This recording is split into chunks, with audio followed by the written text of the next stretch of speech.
A quick thing here. The whole FTX fiasco. Basically, it looks like a bunch of other exchanges as well as other crypto were leveraging against FTX, and now it's like seemingly having a ripple effect. This might affect a lot of the coin, cryptocurrencies out there, dropping the prices maybe, or maybe even raising the prices depending what it is. Binance being secure as it is.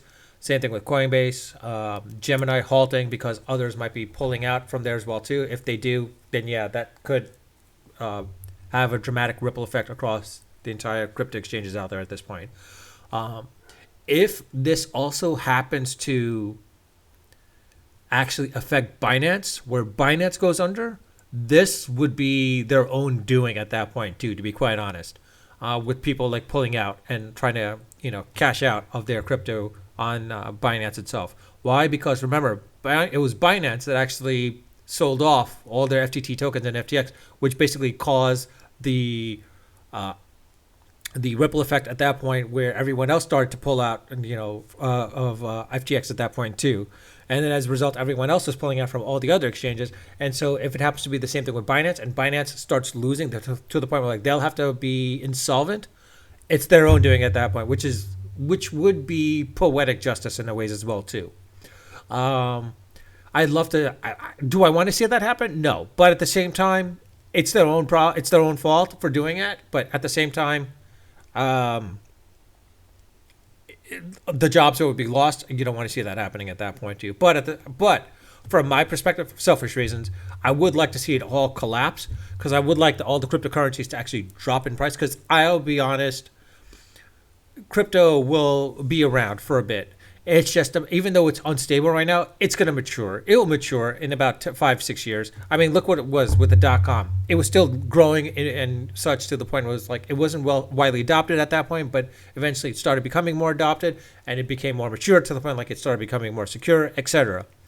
Same thing's going to happen with crypto. Right now, it's a little bit too early to tell. And the other factor is now that I think each government's coming in place and to try to add some form of regulation to it defeats the purpose of crypto. So that's one of the sad parts about it. But at the same time, um, if this all these exchanges do collapse, and you see a lot of the cryptocurrencies drop in price dramatically, now drop in price compared to let's say the US dollar, that would be great to be honest. I would love to see that because why?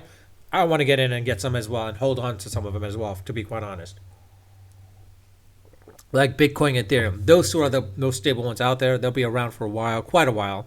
I'll be and so it would be cool to see that actually drop dramatically. I mean, hell, if Bitcoin could drop down to like $600, I'll jump in on it very quickly as well too. I mean, honestly, because it should go back up, or to for that matter, if there's a way to mine more Bitcoin at a more efficient, cheaper route, I'll do that too. I mean, Dogecoin and Shiba Inu and all the other alternate coins out there, I don't mind. Like I would love to let all these other crypt alternate coins out there to be like wiped away, clean. I'd rather have just a few onsets that are out there basically that should last out a little bit longer. Quite honestly, because of that, I think the crypto is one thing, Web three and blockchain a whole different beast altogether. Those should basically survive. It's still in its infancy stage with the Web three aspect. That's still in its infancy. We'll see it grow, it will mature, and things will be built on top of it because it's more of a case of everything. I think is more of a case of being decentralized. You want your data to be decentralized. You don't want ownership. You don't want to have that company own it. You rather own it yourself. So you as a content creator want to own that content rather than giving up and then having them having the owner of it, let's say Google, TikTok, whatever it be, having ownership of it at that point too. Honestly, it's more of a case because the fact is, like, we see it with Facebook as and Twitter and whomever else basically at this point. They have your data. They could sell it off to whomever they want to, and they make money off of it without you getting a percentage of it. I mean, yeah, you're getting a percentage of whatever it is, but in reality, you're not getting anything as a result of it.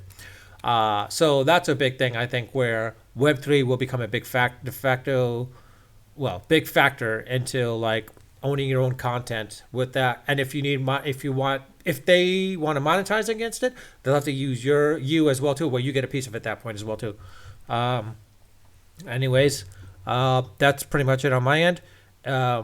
Subscribe if you want to subscribe. It'd be great. Like, dislike, comment. I'd love feedback. If you have any comments, questions, go for it. I'd love to respond back. I'll definitely reply back to any of the comments. Essentially, if there are questions asked in the comment section, or to critique for me. Like I said, I love open critique. Being critiqued. You're welcome to critique it. Again, unfiltered, unedited, and unrehearsed. Until next time.